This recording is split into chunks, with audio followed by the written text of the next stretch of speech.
পুরুষের জীবনে এমন একটা সময় আসে যখন তার শরীরে শক্তি থাকে না, পকেটে জোর থাকে না।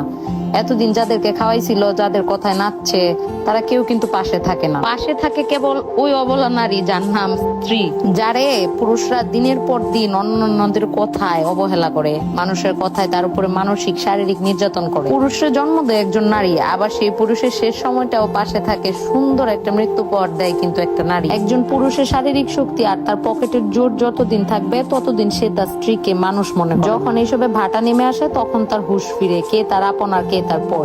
আসলে তখন আর কিছু করার থাকে না। সত্যি বলতে নারীদের কাছে সংসার হয়েছে একটা মায়ের বাঁধন। এখানে ভালো না লাগলেও আঁকড়ায় ধরতে হয়, আর ভালো লাগলেও আঁকড়ায় ধরেই থাকতে হয়। হাজার হাজার সংসার আছে যেটা টিকে আছে শুধুমাত্র সন্তানের মুখের দিকে তাকায়া, যেখানে সন্তানও একটা সময় পর পর হয়ে যায়, কিছুই করার থাকে না। এটা বাস্তবতা। সন্তান ও সন্তানের জীবন নিয়ে ব্যস্ত হয়ে যায়, পড়ে থাকে শুধু ওই অবলা স্ত্রী আর ওই স্বামী। কিন্তু শেষ বয়সে আইসাও পাওয়া না পাওয়ার হিসাব মিলাইতে গিয়ে হিসাব মিলে না। সেই অবহেলিত অযাচিত নারী আপনার শেষ বয়সে এসে বাহুডোরে বেঁধে রাখে কিন্তু আপনাকে বিপদে আপদে সুখে দুঃখে।